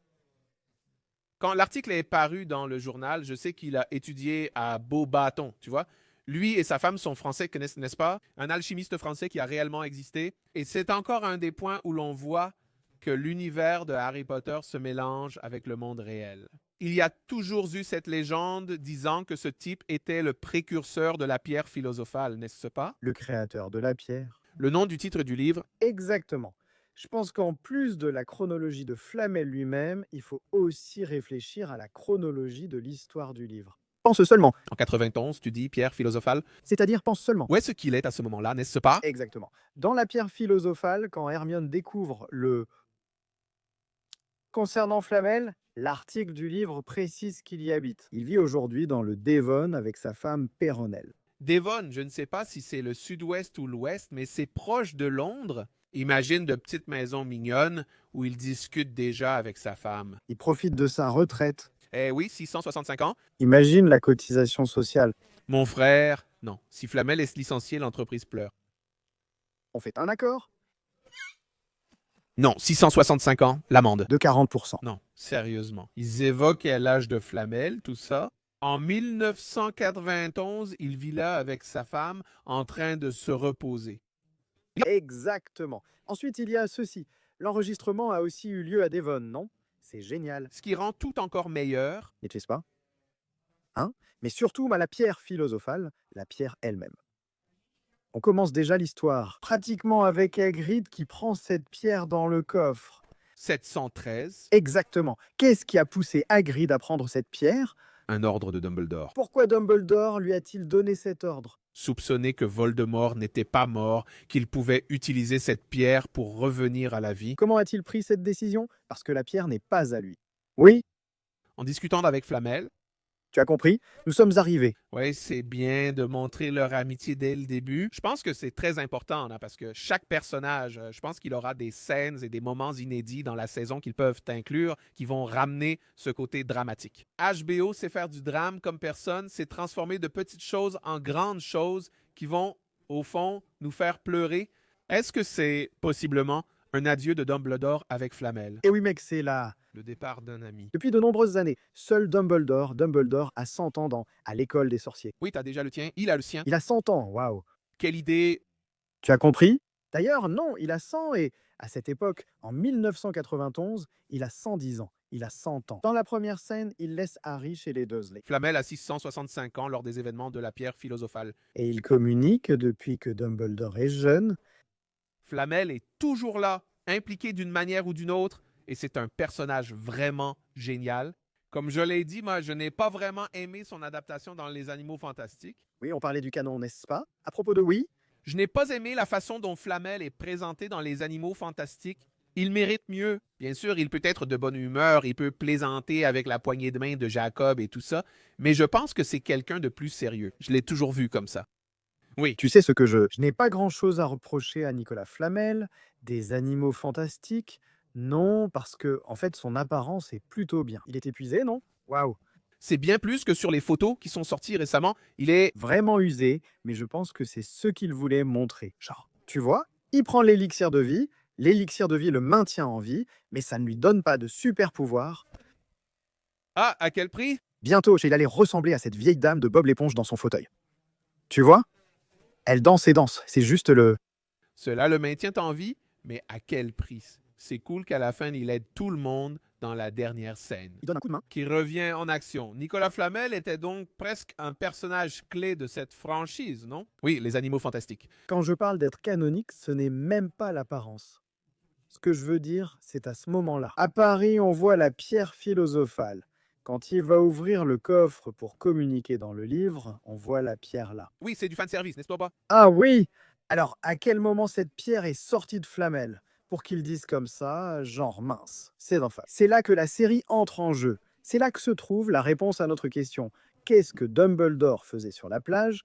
Diego, Eh bien, Dumbledore avait une très bonne théorie. Tu vois que la production tient des pancartes écrites en latin et tu vois des phrases liées à la nature. et Dumbledore est truc comme ça. Regarde, avec... Une machine à vent, non, regarde. Donc une machine à vent ici. Et c'est marrant que John Lego est clairement en train de lire, non? Regarde ici, juste avec les yeux, regarde-moi. Je prophétise. J'ai visualisé, voilà, regarde, voilà. Tu vois qu'il est probablement en train d'ouvrir une protection. La théorie, c'est qu'il pourrait être en train de faire une protection ou, dans ce cas, d'en ouvrir une. Je pense que ce que je crois, Nicolas Flamel n'est pas un idiot. Sa maison, évidemment, est liée à une certaine protection. Oui, donc Dumbledore, comme il est cet ami, peut y aller. Il peut arriver jusqu'à l'endroit, mais même ainsi, il doit quand même passer par cette protection. Les gars, rappelez-vous, ces tournages ont eu lieu dans le Devon. En 1991, la famille Flamel vivait déjà dans le Devon, en Grande-Bretagne. L'un des moments les plus détendus de la vie. Rappelez-vous bien cette chronologie. C'est important. Et ainsi nous continuons, nous avons noté le sort ici. Waouh, c'est du latin, non? Hier, j'ai même demandé à ChatGPT. Tu as demandé? J'ai des ici traduction de... Tu n'as pas fait de latin à l'école? Non? Oh, j'ai la phrase ici qui est, voilà. Lila. Natura nihil criavi frustra omnia patefier et posse natura constitui. En traduction libre, cela signifie quelque chose comme la nature n'a rien créé en vain, elle a établi que tout peut être révélé par la nature elle-même. Et nous avons une autre affiche, Murus cadati via pateati, ce qui signifie que le mur tombe, que le chemin s'ouvre. Alors, mon gars, c'est beaucoup.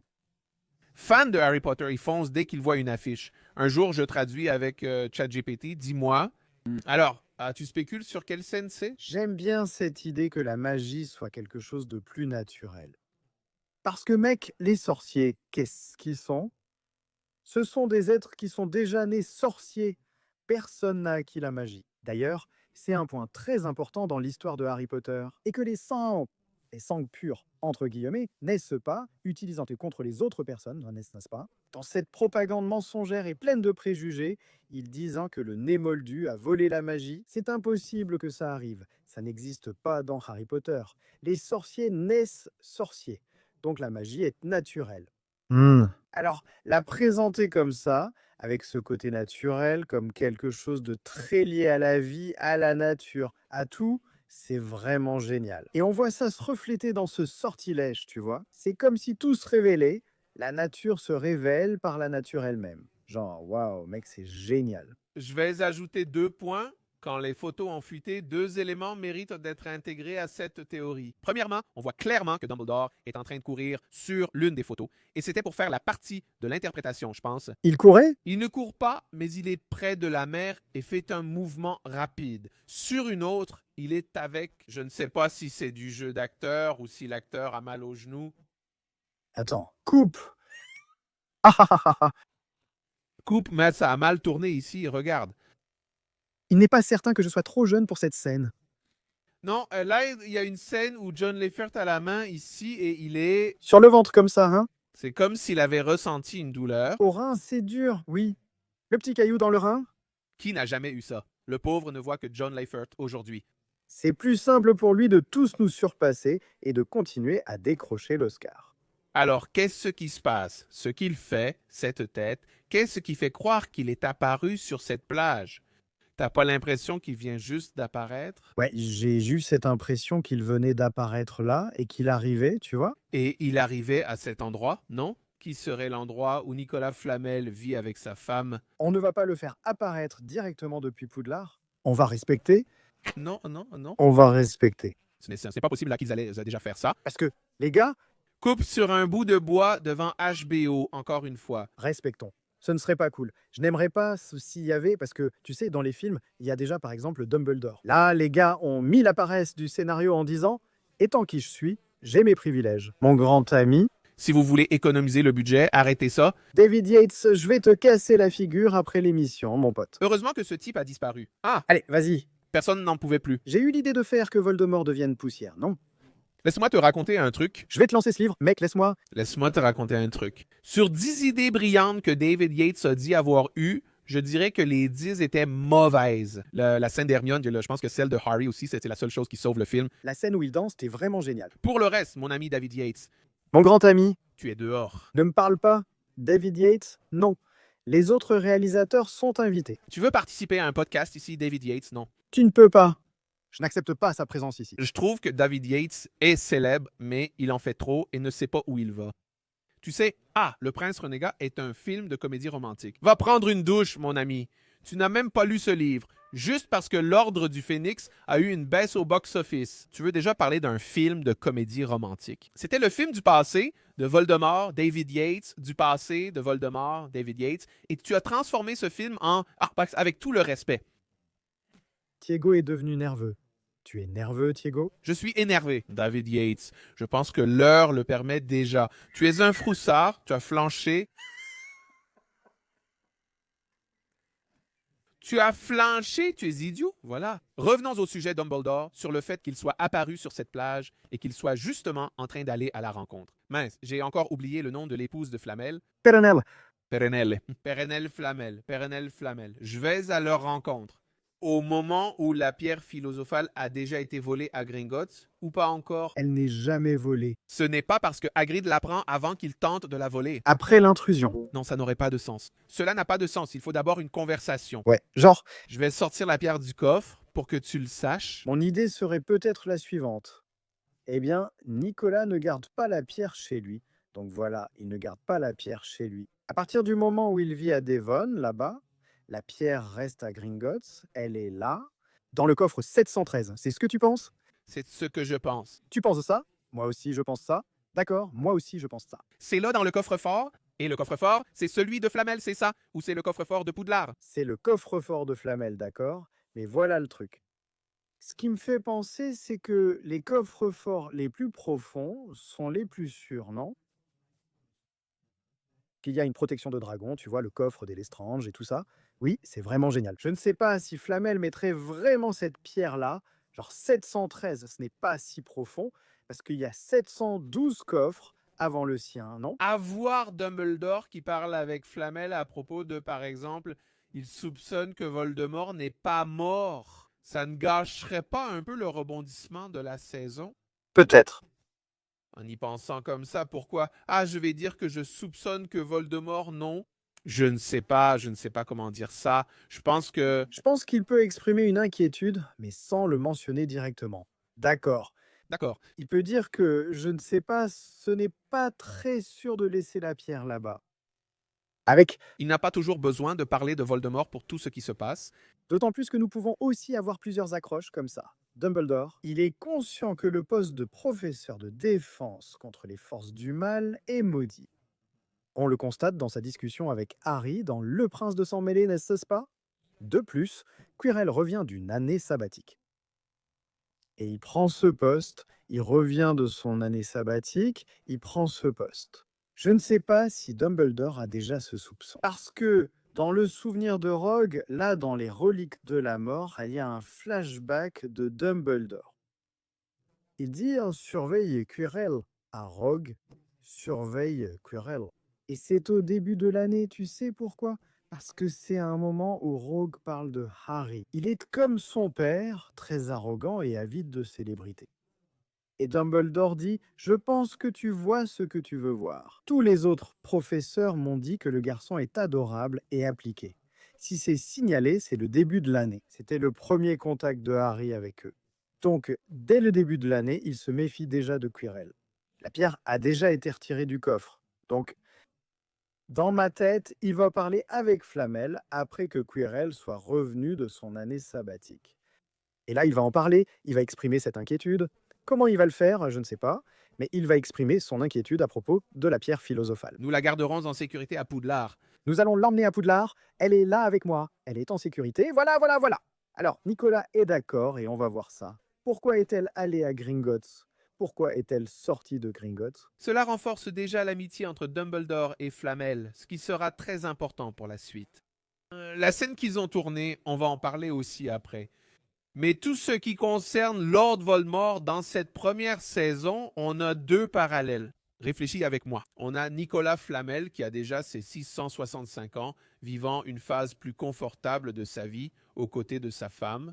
Après toutes ses réalisations, après son alchimie, après tout ce qu'il a cherché, on a un alchimiste qui a utilisé l'immortalité pour la connaissance, pas seulement sa propre connaissance, mais une connaissance sur la vie en général, sur la mort, sur les cycles, sur le travail. C'est un gars qui a utilisé l'immortalité pour le bien. Pour le bien, il l'a utilisé pour le bien. On peut dire ça. Et à l'inverse, le méchant de la première saison est un gars qui redoute beaucoup la mort. La soif d'immortalité pour le mal a... La soif d'immortalité et du mal. On a un gars dont on ne connaît pas encore le nom de l'Azur Crux, bien sûr, mais qui a laissé des fragments de son âme dans des objets. Et qui, dans le premier livre et la première histoire, essaie de revenir à la vie grâce à la pierre philosophale. Oui, grâce à l'élixir de vie. Alors, j'aime l'idée de ces deux parallèles parce que ce que j'imagine pour la scène finale de la saison, c'est justement l'infirmerie où Dumbledore parle avec Harry. Comme la scène finale de la saison elle-même, donc je pense être celle qui a fuité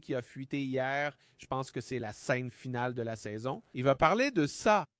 Qui va apporte une conclusion au sujet. Contextualisons ce qu'ils ont enregistré. Parle de l'autre scène, la légende de Dumbledore faisant les mouvements. D'accord. Ce sont des scènes à des moments différents. De l'histoire, on peut déjà Voir Dumbledore porte deux costumes. deux costumes différents. D'ailleurs, ça a créé une certaine confusion parce que j'en ai parlé et les gens disaient « Non, il a juste enlevé sa cape dans la vidéo ». Non, les vêtements en dessous. Oui, ce sont des costumes différents. On parle d'un Dumbledore dans la scène de la plage où il porte un costume, il a la cape, il fait des enchantements. Et alors, son vêtement en dessous est une chemise rayée bleue avec un gilet bleu plus clair, d'accord? Ses chaussures sont un peu mates, on peut le voir. Dans la scène où il est avec les flamels, sa tenue est différente. C'est très similaire parce que la tenue, le gilet était bleu et le pantalon était bleu. Mais tu vois que les chaussures y sont plus brillantes et tu vois que la chemise est marron à fleurs. Bah, ça, c'est très Dumbledore, très Dumbledore. Donc, ce sont des costumes différents. C'est le bas, donc ce sont des moments différents. Ça n'a pas de sens qu'il ait deux tenues différentes dans la même scène. Des moments différents. Et à cet endroit, qu'est-ce la crique de Canaan, ici, malheureusement, dans cette vidéo qui a fuité, vous ne pouvez pas voir ce qu'ils sont en train d'observer, les gars. Mais bon, ils sont tous les trois assis sur un rocher Sur une petite colline.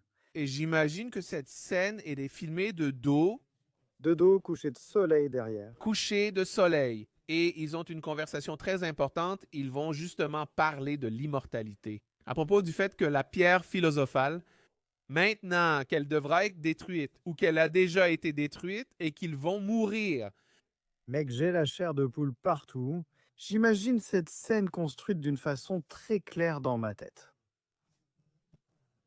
C'est très clair dans ma tête aussi. C'est clair, hein, je vois la scène sans problème. Je peux voir le dialogue parce que ça, c'est très Dumbledore. C'est vraiment Dumbledore. Cette conversation, oui, parler de la mort, c'est juste une grande aventure. Suivant, Exactement. ou quand il dit à Harry à l'infirmerie que pour les Flamels, mourir sera comme se reposer après une longue journée. Mec, waouh, j'en ai des frissons, mec. Ouais, moi aussi, je suis... Tout en frisson.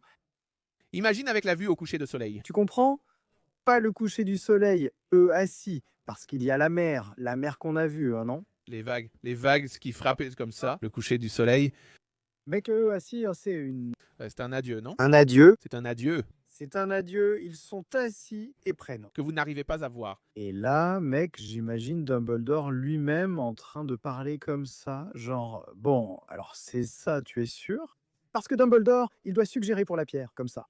On en a parlé et on est tombé d'accord. Je pense que ce ne sera pas Dumbledore. Dumbledore va dire, il faut la détruire. Je pense qu'ils arrivent à cet accord et là, Dumbledore lui dit, bon, tu es sûr de ça? Puis Flamel dira, je ne sais pas, mon cher Dumbledore, mon ami.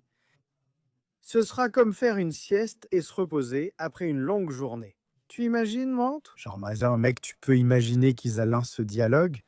Et on parle d'un sujet qui vient plus tard, à la fin des reliques de la mort, qui concerne l'acceptation de la mort. Exactement. Contrairement à Voldemort qui refuse la mort. Tu vois comme le parallèle est beau? Oui, le scénariste qui a eu cette idée, Francesca et les autres scénaristes, si c'est vraiment cette scène, ce que j'espère vraiment maintenant, Mec, je suis vraiment sûr que ça va l'être. ça a tout son sens. C'est l'adieu de deux amis et je vois cette scène comme émouvante. Voilà. Je ne vois pas d'autres mots. Bien sûr. Alors, tu vois, et c'est cool de voir Harry, à quel point ça impressionne Harry. Il va mourir? Genre, il reste là, il va mourir. Et puis Dumbledore dit la phrase, non? Pour eux, c'est comme aller dormir après une longue journée, non? Donc le contraste entre une personne très jeune, qui est Harry, qui a 11 ans, eh bien, et une personne ayant vécu de nombreuses années avec l'élixir. Et qui décide que c'est un acte de, je ne sais pas si je peux appeler ça un acte d'altruisme. Parce que, tu vois, il a vraiment beaucoup vécu, non? Mais c'est un truc de... Mais il n'a jamais cherché à vivre plus longtemps. Ce n'était jamais son idée, tu vois? Le gars, il a un objet qui transforme n'importe quel métal en or. Il pourrait être la personne la plus riche du monde et il n'accumule pas de richesse. Il ne l'est pas. Tu as compris? Tu ne vois pas, au moins tu vois Nicolas. C'est là que j'ai intégré le canon des animaux fantastiques. Tu vois bien que ce n'est pas quelqu'un qui vit dans le luxe comme les Maléfois et donc C'est ça. tu comprends? C'est un gars qui a le truc, qui fait toute la richesse du monde, qui donne la vie, genre la vie éternelle, tant que la personne prend l'élixir de vie. Mais il utilise ça justement pour la connaissance, pour l'étude, pour la recherche, et ça c'est canonique. Il fait beaucoup de dons à Bobatom par exemple, qui est une école, une institution d'enseignement, tu comprends donc. C'est une personne qui n'accumule pas de richesse, même s'il a la possibilité de le faire, il vit. De façon simple, tu comprends. Ce qui rend la décision de Dumbledore de cacher la pierre philosophale à l'intérieur du miroir du Rized, que en gros, seule une personne qui regarde la pierre sans avoir le désir de l'utiliser.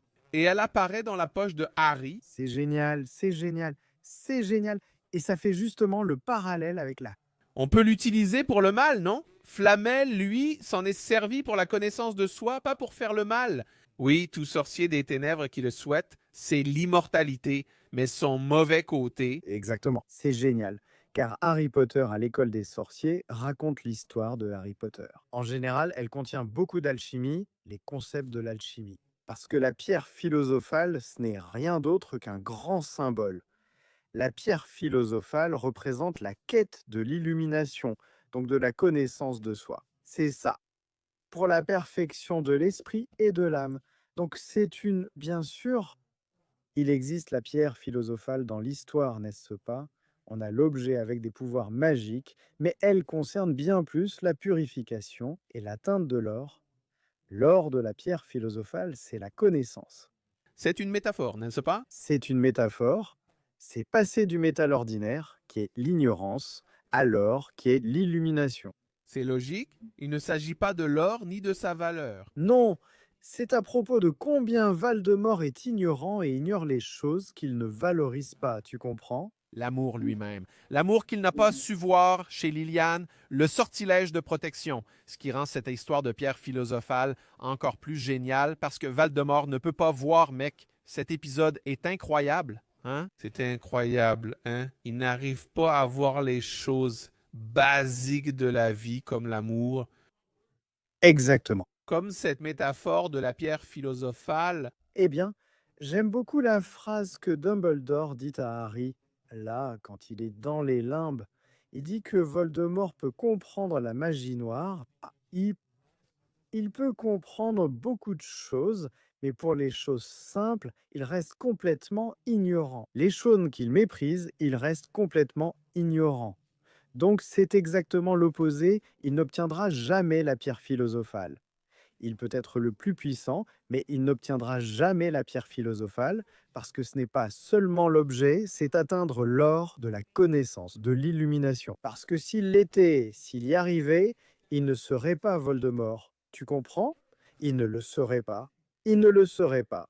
Donc Voldemort commet des erreurs successives justement parce qu'il pense qu'il est extrêmement puissant, qu'il sait tout et qu'il n'avait pas à comprendre ce qu'il jugeait inférieur. Là, c'est ça, ça a tout son sens. Hein? C'était le début, le milieu et la fin de ce qu'est la pierre philosophale. Exactement. Et la pierre philosophale, J.K. Rowling n'aurait pas mis la pierre philosophale dans le titre du livre si ce n'était pas pour donner de l'importance à Nicolas Flamel et à ce que la pierre signifie dans cette histoire elle-même. Dans le premier livre, je parle de cette histoire de connaissance de soi. L'un s'en sert pour le bien, l'autre pour le mal. C'est là toute la nuance, non? Peut-être que la question se pose. Ah, alors pourquoi ne l'a-t-elle pas mis dans le livre? Les gars, c'est un livre destiné initialement au public jeunesse. De 500 exemplaires. Seulement 500 exemplaires. Harry Potter n'était pas ce qu'il est devenu. Elle ne savait même pas que ce livre aurait du succès. Harry Potter s'est vendu à plus de 600 millions d'exemplaires. Hein. À l'époque, elle voulait juste payer le loyer. Et ainsi, les maisons d'édition ont refusé. Elle a été rejetée par plus de 12 éditeurs. Et le livre, il n'est pas entièrement écrit ici puis mis en vente là-bas. Il passe par une révision, il subit des coupes, tout comme un film. N'avons-nous pas plusieurs choses dont nous savons qu'elles ont été coupées des livres? Fallait l'or. Oui, c'est vrai. Dans La pierre philosophale, je relisais aussi des chapitres. J'ai vraiment cette impression. Il y a plein de choses. Beaucoup de choses ont été perdues lors de la révision. Il doit, par exemple. S'il avait 100 pages de plus, 80 ont été retirées.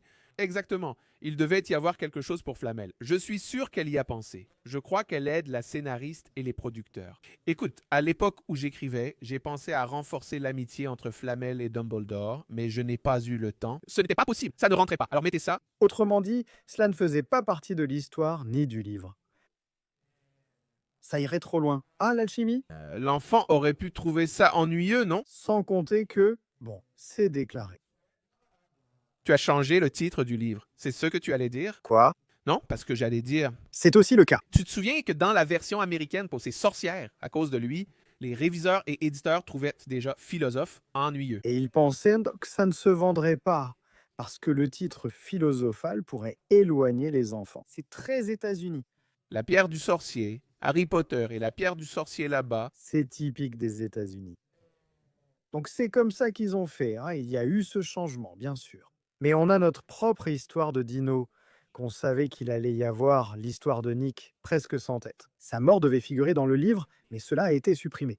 D'ailleurs, quand cette exposition est sortie, on fait la History of Magic, où il y a par exemple le parchemin de Ripley, qui est le parchemin avec les instructions pour fabriquer la pierre philosophale. Tout y est.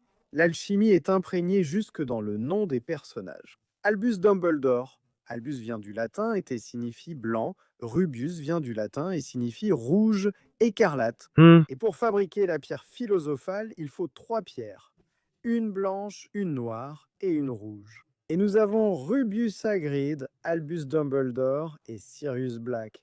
Black pour noir, Rubius pour rouge, Albus pour blanc. Les 3 pierres. Les 3 pierres qui sont des figures très importantes dans le parcours de Harry, qui a une théorie très intéressante selon laquelle Harry est une métaphore de la pierre philosophale elle-même. À son arrivée dans le premier livre, il sort de l'ignorance, c'est-à-dire de ne pas savoir. Un métal. Eh bien, ça a beaucoup de sens parce que ce sont un peu les 3 figures paternelles de Harry. Hagrid, Sirius et Dumbledore. Il en a d'autres, mais ce sont les principales. Et il transforme Harry, je sais pas, de plomb ou de cuivre en or Jusqu'alors, c'est quand il comprend que la mort n'a pas à être vaincue. quand il accepte la mort. Mec, T'as compris? Waouh, c'est trop bien, t'as compris. Vraiment, vraiment trop bien. T'as compris, mec? Et donc c'est vraiment cool de voir comment ça se reflète, comment cette structure de l'alchimie se reflète dans l'histoire. Elle a l'aspect ludique, fantastique, la pierre qui change en or et celle qui donne l'élixir. Harry Potter n'a jamais été une histoire de magie, mec. Ce n'est pas ça le sujet. Tu te souviens quand Harry reçoit l'Avada Kedavra dans la forêt, dans les reliques de la mort, et accepte la mort à ce moment-là? En quelque sorte, il est devenu de l'or, non? Il a atteint la connaissance. À son arrivée dans les limbes, Dumbledore dit d'abord « Harry, mon garçon courageux, tu sais, il est en train de pleurer beaucoup. Il est fier. Il est fier de ce que Harry est devenu. Et mec, tu sais ce qui est cool? Quand Harry y va, tu vois, qu'il va accepter la mort, il passe exactement par ces 3 pierres. Genre, le contact, c'est Dumbledore dans la pancine, Sirius Black sur la pierre de résurrection et Hagrid qui est pris en otage là dans la forêt, qui dit Harry. Non, genre, c'est bien la séquence. Tu comprends? Il y en a beaucoup. Ce n'est pas Harry Potter, c'est pourquoi cette histoire me passionne autant. Ça va très loin. Si tu as une vision, que tu arrives à comprendre les trucs, Sortir du basique. sortir du basique. Et tu vois que ça va au-delà de la magie, tu comprends beaucoup de la structure, tu comprends beaucoup de ce qu'il y a dans l'histoire. Et là, tu te dis, waouh, c'est vraiment de l'amitié, c'est de l'amour, tu comprends? C'est le plus grand. La plus grande leçon qu'on retient de cette histoire, c'est celle-là. Alors, pour moi, mec, cette scène va être un cadeau. Le fait qu'on ait cette scène, ce dialogue, c'est C'est vraiment un cadeau. éclairant.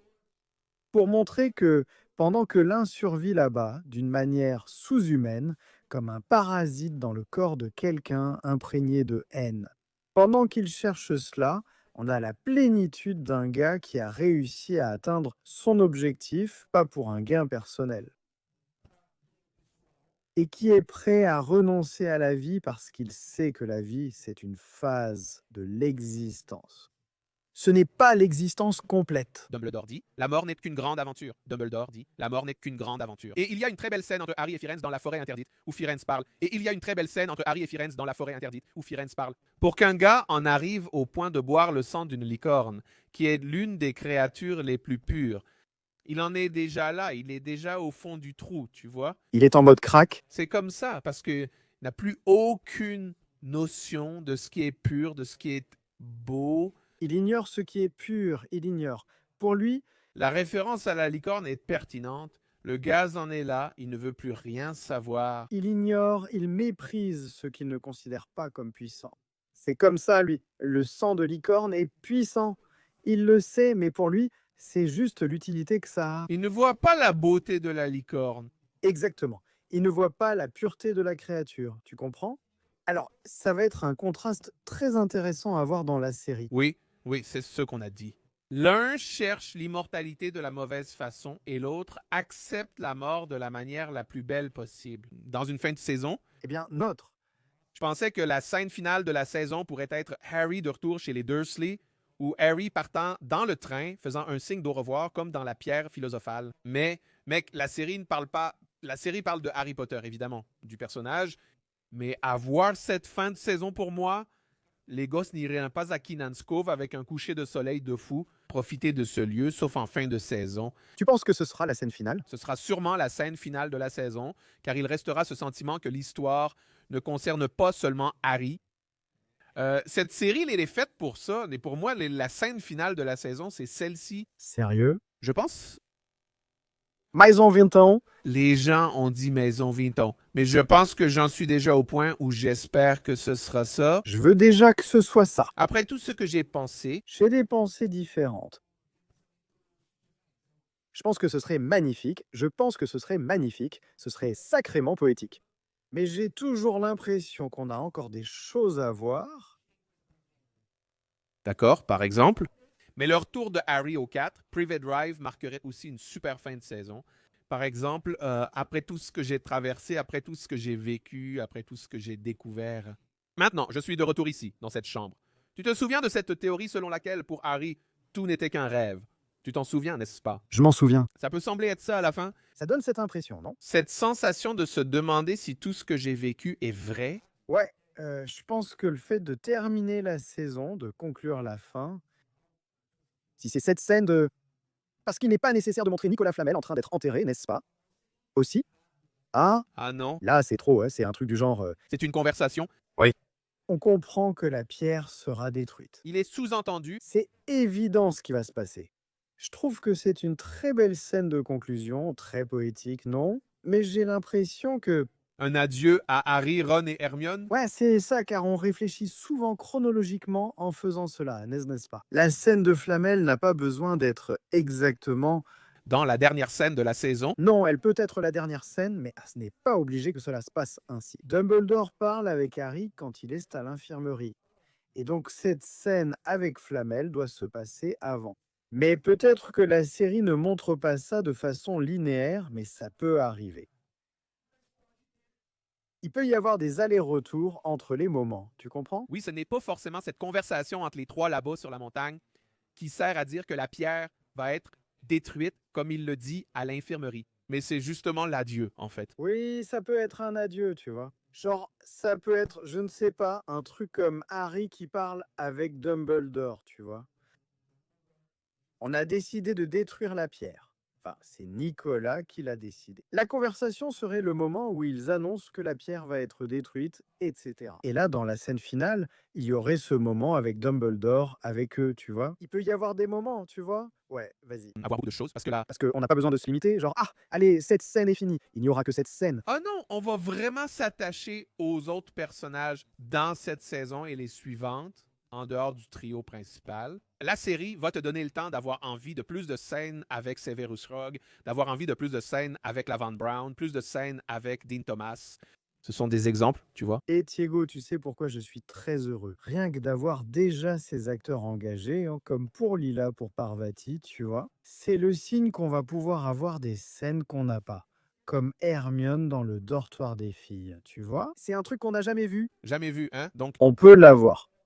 et il pensait à des saisons comme La Coupe de Feu où elle discute des garçons. C'est comme... Tu sais, ouais, Qui sont à cette étape. tu comprends? C'est cool. C'est cool, Boa. Et pas seulement ça aussi, n'est-ce pas? Il peut y avoir plein d'autres événements, hein, parce que Hermione est un peu exclue des filles là-bas, n'est-ce pas? Hein?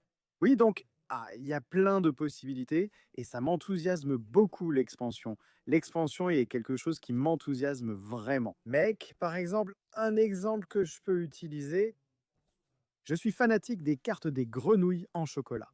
Et c'est une extension. Oui, parce que dans le livre même, on en a environ 9 dans le premier livre, environ 9 noms, des noms. C'est là qu'on sait qu'ils sont sur les cartes. Les autres centaines de cartes sont bien arrivées dans le jeu, non? Harry les collectionnait dès la création du jeu. Oui. Elles ont été créées par J.K. Rowling, même si elles apparaissent dans le jeu. Elle les a inventées et l'a affirmé. Comme l'arbre généalogique des Blacks, les gars de la production. Bon, on va faire la tapisserie, on a besoin d'elle? Non, d'accord. Elle a fait l'arbre, il est là. Donc, tu as compris? C'est quelque chose qu'on doit aussi comprendre, c'est que Harry Potter va bien au-delà de ce que J.K. Rowling crée. Évidemment, la création principale vient d'elle, mais il y a tellement de contributions de différents secteurs, tu vois, qui contribuent énormément, vraiment beaucoup à l'expansion de l'univers. La série en fait partie. Elle approuve tout ce qui se passe, elle travaille de près, elle fournit des informations. Mais il y a aussi des éléments venant des scénaristes de Francesca Gardner, tu vois. Par exemple, si on met ceci, cela. Maintenant, ils ont tout le matériel, non? Il y a le livre, il y a tous les livres, On sait qui sera important ou non. et je pense que ça va même être bien pour les acteurs, mec, de savoir comment donner le ton à l'interprétation du personnage. Dumbledore sait déjà pour son histoire avec Grindelwald. Rogue sait pour son amour pour la mère de Harry. Tous les acteurs le savent. Exactement. Minerva, si on approfondit son passé, tout. Alors, ils peuvent baser leur action sur ces choses-là. Tu sais, ça va être super cool. Tu sais ce que je trouve important de dire? On a parlé de la question de la plage, non? De Dumbledore qui fait le sortilège. C'est sympa d'évoquer les options que les gens imaginaient. Ils ont suggéré que ce soit Dumbledore en train de faire l'effet de protection là-bas, dans la maison des Potter. Ce que moi, personnellement, c'est une possibilité. C'est une possibilité. Mais Alors, j'ai pensé, je vais être sincère, c'était première pensée, un de mes premiers instincts, parce que tu vois, au moment où c'est sorti, j'ai paniqué, paf, paf, paf. Puis après, je me suis dit, qu'est-ce que c'est? Qu'est-ce que ça peut être? Alors, une de mes idées, c'est, est-ce que c'était ça? Non. Maintenant, je suis presque sûr que ce n'est pas le... Flamel. Oui, c'était une des idées. Est-ce qu'il n'est pas là parce qu'on sait qu'il étend la protection du sacrifice de Lily à la rue des Dursley? Est-ce que cette scène ne se passe pas en 1981 et il est en train d'étendre ce sort, tout ça? Au début, j'ai pensé, d'accord. Parce que ce n'est pas une mauvaise idée. C'est juste qu'on a eu quelques photos maintenant. Si on n'avait pas eu les photos de Flamel Exactement. en fin de journée, il pourrait avoir des doutes. C'est urgent. Beaucoup ont aussi spéculé. Ah, Dumbledore est déjà en train de tourner des scènes des dernières saisons de Le Prince de Sang Mêlé. Non. Très difficile. Enfin, très difficile, hein, non. Ce n'est pas impossible. C'était impossible. Il n'y a pas de scénario. Ils ne l'ont pas. Et ça prend trop de temps. La saison d'Enigma arrivera dans environ 5 ans. Ce n'est pas simplement, d'accord, dans le livre, allons-y, il va. Non, non, non. Ce n'est pas ça. Il n'y a pas de scénario écrit. Il n'y a pas de mise en scène. Ce sont d'autres réalisateurs et scénaristes. On ignore comment sera la production là-bas. Et c'est tout un travail. Exactement. C'est tout un travail qui... Le focus, c'est maintenant, dans le présent. C'est un travail qui, pour vous donner une idée, pour qu'une scène de la 6e saison soit tournée, il faudrait avoir le scénario de la 6e saison. Il faudrait avoir le storyboard. Il faudrait tout avoir. Et ce n'est pas comme ça. Non. L'industrie ne fonctionne pas ainsi. Ils sont très concentrés sur le présent, ils livrent la première saison, commencent la pré-production de la deuxième, et ainsi de suite. Je te jure, mec, je te donne ma main ici, vieux. Je donne ma main gauche. Pour toi, ah non, ce n'est pas un flashback. Non, non, ce n'est pas un flashback. Ils ont évoqué la scène de la grotte avec Tom Jedusor, mais cela appartient à la 6e saison. Alors, les gars, est-ce que ces scènes ont du sens si on ignore vraiment ce qui se passe? Il est logique de spéculer, mais soyons plus rationnels et pensons qu'ils ne le freinent pas. Et donc, je vois que normalement, ces choses-là, c'est parce que c'est très courant, n'est-ce pas? On est très habitué à gérer ce genre de production de... Donc, on comprend, même si parfois on est surpris ou qu'on ne sait pas tout, mais on voit un peu comment ça marche. Qu'est-ce qu'ils font? Comment ils font ça? Tu vois? La deuxième saison, elle va encore être filmée, hein, ils vont finir la première, puis, après un petit moment, là, c'est un délai plus court, c'est un délai plus court. Je vais envoyer cette chronologie au personnel. Là, la première saison, elle sera terminée en mai 2026, entre avril et mai 2026. Mais voilà, ils commencent déjà à tourner la deuxième saison en juillet. Exactement. Juillet 2026, de juillet jusqu'à avril ou mai 2027, c'est justement la période où la première saison pourrait être diffusée. Ça veut dire, les gars, qu'ils auront déjà pratiquement 2 saisons tournées quand la première sera diffusée. Et là, en juillet 2027, commencent les tournages du Prisonnier d'Azkaban. Exactement. Et Il n'est même pas sorti que le second est déjà en post-production. exactement. Donc c'est comme ça. Le calendrier semble en avance. Exactement. Ils sont en train de le faire. Ce n'est pas qu'ils vont tourner ensemble. Ce n'est pas simultané. L'enregistrement est différent. Le dernier film a été simultané. Ils ont tout tourné d'un coup et l'ont sorti en 2 parties différentes. Ce n'est pas ça, c'est très proche. Il y a 60 jours de différence, pratiquement 90 jours de différence. Oui, mettons 3 mois, c'est la durée exacte de la pré-production. Adriano Goldman l'a dit, ils ont passé 18 semaines en pré-production pour la pierre philosophale, c'est-à-dire 4 mois, allez, 3 mois, 3 à 4 mois. Donc ce calendrier est très important. Ils vont le suivre. Donc ils ne font rien, n'enregistrent aucune scène de la chambre des secrets, du prisonnier ou avec Dumbledore. Parce que Si tu ne connais pas le truc de la production, si tu ne sais pas comment ça fonctionne en tant que fan du truc, tu viens déjà. Pour toi, une scène de plage, c'est Dumbledore. Oui, Dumbledore. On ne juge pas, on ne juge personne et on ne critique pas. Tu penses comme ça, c'est pas grave, t'as dit ça, tout va bien, t'as dit ça, tu vois. Ce n'est pas une erreur, c'est juste pour clarifier afin que vous compreniez le fonctionnement. C'est très très très improbable qu'il soit en train de tourner d'autres saisons. Et En prenant le temps de réfléchir, début d'année prochaine, les premiers contenus de Pierre Philosophale saison 1 arriveront. Vers la mi-année, les premières bandes annonces de casting et début de tournage de Chambre des Secrets. Diego, je vais habiter à... Non, les gars, allez. Rapproche ces fauteuils là-bas. Boubou, parce qu'on va devoir dormir ici, mec, parce qu'il n'y aura pas moyen, mec. Non, les gars, là, on aura déjà le matériel de la pierre philosophale. Sainte Vierge, qu'est-ce qui s'est passé là? Le matériel de la pierre philosophale, avaler la pierre philosophale, le matériel de la pierre philosophale, plus les tournages de la Chambre des Secrets. Autrement dit, si vous nous voyez paniquer sur les Reels TikTok ou ailleurs cette année, Vous pensiez qu'hier j'ai beaucoup travaillé, vous ne verrez pas. ça ne va pas être un truc où on va travailler. Mais tu sais, je suis impatient. Tu savais, ça ne va pas être ça. Ça va être super sympa. Il va y avoir le casting de Lockhart, d'Arthur Weasley. Ça va être super. Waouh! Quand la saison d'Azkaban arrivera, ça va être quelque chose. Alors là, les gars, là, c'est de la folie parce que là, c'est Sirius, Black, c'est Lupin, c'est ça. Ne me parlez pas d'un épisode entier sur les maraudeurs. Il faut que vous voyiez ce qui se passe, vraiment. Ils viendront, c'est certain. Franchement, il y a mille et une possibilités. Et je pense qu'on a réussi. Imagine-nous en train de voir Sirius dans le début de la scène d'ouverture. C'est la mort de Pedro, la scène. De Casa, tu as vu Casa le cinquantenaire? Alors, Mano, ça va être ça. Lui en train d'être arrêté. La scène d'ouverture montre l'arrestation de Sirius après l'explosion mortelle, riant dans la rue. On peut montrer Pedro Pettigrew. À ce moment-là, on ne montre pas Pedro Pettigrew en train de mourir. Voilà, tu as compris, mon pote? Vas-y. Ça va être l'ouverture. Ça va être l'ouverture. Celui-là, je ne vais même pas parier 20 balles dessus parce que, ouais, les gars, ça ne va pas le faire. Mais bon. Ne me faites pas ça, sinon vous allez voir. Parce que ça ne passera pas à la porte de HBO. Les gars, cet épisode de séance privée, il sort sur Chaudron percé. Chaudron percé. Le prochain sortira sur l'Observatoire Potter. On laisse toujours le QR code. On va le créer, n'est-ce pas? Tu vas appliquer ce moment de beuglante. Alors, envoyez des questions, des théories, des messages pour le podcast, qu'on va commencer à lire vos messages. Il suffit d'envoyer via le QR code. Envoyez votre hurleur et là, Nous aurons notre moment hurleur. Mais je pense qu'on a bien réussi à répondre à la question « Qu'est-ce que Dumbledore est allé faire à la plage ?» Ce n'était pas pour une petite bière au bord de la mer, mais moi aussi j'en ai envie. Donnez votre avis en commentaire. oui, laissez dans les commentaires que... Vous laissiez votre théorie, nous ne voulons jamais invalider votre théorie. Notre mission n'est pas celle-là. Mais ceux qui pensent à des flashbacks se trompent. Oui, Tu peux envoyer cette vieille théorie-là. mais c'est ça. Je pense que, tu vois, on a bien réussi à discuter. L'épisode d'aujourd'hui a donné lieu à beaucoup de bonnes conversations, mec. Est-ce qu'on a oublié de dire quelque chose? Je ne pense pas. On a parlé des photos des Dursley, On a parlé des sorts de Dumbledore. du latin de Flamel avec sa femme. Tu penses donc qu'il n'y a rien de nouveau depuis qu'on est là? Attends, laisse-moi voir. Laisse-moi voir. On ne sait jamais. Mon Dieu, je plaisante. Non?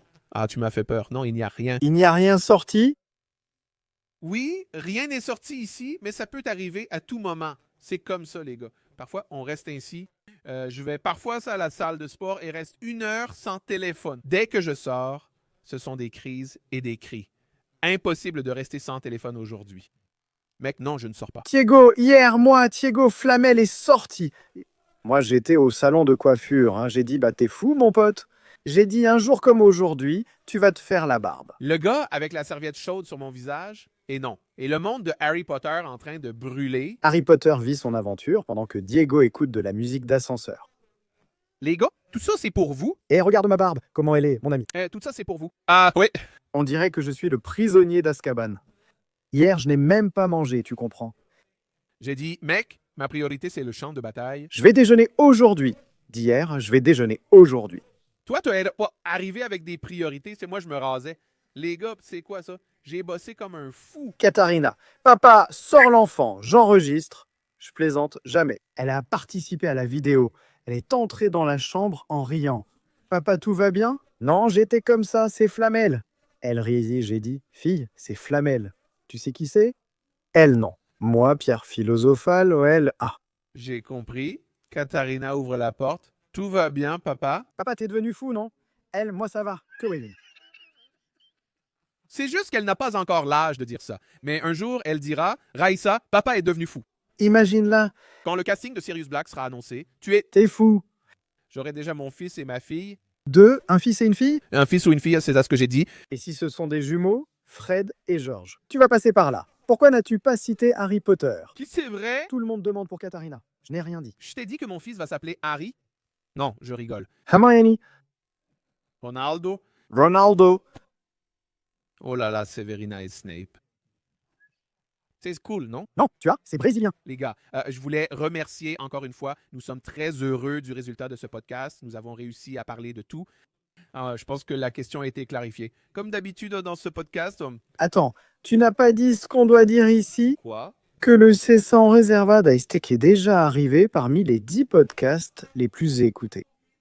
Les gars, dans la catégorie télévision et cinéma, n'est-ce pas? Et nous sommes entrés dans le top 20 de la catégorie podcast. Au classement général, podcast. En tendance grâce à vous. Je rappelle à tout le monde que nous sommes sur Spotify, aussi sur les plateformes audio. Nous avons mis aussi sur Apple Podcast. Vous le demandiez. Alors les gars, écoutez-nous sur Spotify. Pendant que vous conduisez pour aller au travail, nous serons là. Pendant que vous prenez votre douche, nous serons là. Pendant que vous profitez de vos moments de loisirs, nous serons là. Séance réservée. Ah non, tout n'est pas si réservé que ça. Je plaisante, mec. Mais les gars, mais comme d'habitude, si on va terminer l'épisode ici, allons-y avec une lecture de... je me demande laquelle tu vas choisir ici, mais je ne voulais pas donner... Celle qu'on a choisie au début de l'épisode. On n'a rien choisi. C'est une surprise les gars, mais c'est ça. Allons-y, vas-y, fais ton moment. Mon moment. Bien. Nicolas et moi avons eu une conversation et nous sommes tombés d'accord que c'était mieux ainsi. Mais ça veut dire qu'il va mourir avec sa femme, n'est-ce pas? Ils ont assez d'élixir pour mettre leurs affaires en ordre. Donc oui, ils vont mourir. Dumbledore sourit en voyant l'expression de surprise sur le visage de Harry. Pour quelqu'un d'aussi jeune que toi, je suis sûr que ça paraît incroyable. Mais pour Nicolas et Perenelle, en réalité, c'est comme s'ils allaient se coucher après une très très longue journée. Après tout, pour un esprit bien structuré, la mort n'est que la grande aventure suivante. Ça m'a donné des frissons. Ce sera dans la série, mon ami. Ça m'a vraiment donné des frissons, les gars. On va voir. Merci encore une fois Merci beaucoup de nous avoir suivis. de nous écouter, de nous regarder. Non, de nous écouter, de nous regarder. Je n'arrive même plus à parler. Les gars, aimez, partagez, commentez, envoyez ce podcast à ceux qui suivent les infos de la série en ce moment et restons ensemble ici. S'il y a une nouvelle fracassante, On vous informe en avance, on diffuse un épisode en avance, on devance tout le monde et c'est tout. seulement si ça sort le jour de l'enregistrement, non? Oui, non, nous ferons aussi des épisodes en direct à la demande à l'avenir. À l'avenir, il y en aura. Qui sait? Épisode en direct avec un seul invité très spécial comme un acteur ou un doubleur. Réservé aux invités très spéciaux. Les coquins de YouTube? Ce n'est pas si spécial que ça. Eh bien, celui-là, on le garde pour l'épisode 100. Non, mec, non, ça, épisode. Épisode 100? D'accord. Tu vois, hein? Léo et René, alors vous seriez spéciaux? Ils sont spéciaux, oui, bien sûr qu'ils le sont. Et on veut vraiment que ça arrive un jour. Eh bien, non, et ça va arriver. Croisez les doigts pour que ça arrive. Merci à tous pour votre compagnie. On vous attend pour la prochaine séance privée. Et voilà. Merci beaucoup à tous. On est vraiment, vraiment heureux, Thiago. Vraiment, c'est incroyable de réaliser ce projet. C'est merveilleux de suivre tout ce que vous dites sur la séance privée. Comment vous nous suivez, comment vous êtes heureux aussi. Nous, on est très heureux. Tout est fait avec beaucoup d'affection. Tous les projets que je réalise ou que Thiago réalise au Chaudron Baveur sont spéciaux et faits avec beaucoup d'affection. Celui-ci en plus réalise un rêve. C'est donc génial de vous avoir ici. C'est vraiment génial d'être ensemble à cette étape avec Thiago qu'on se connaît depuis si longtemps. Et mon frère, on se connaît depuis longtemps et on a déjà fait tant de choses ensemble. Merci beaucoup. On se retrouve dans un prochain épisode de C100 Reservada. Et Thiago, n'oublie pas de fermer la porte à clé.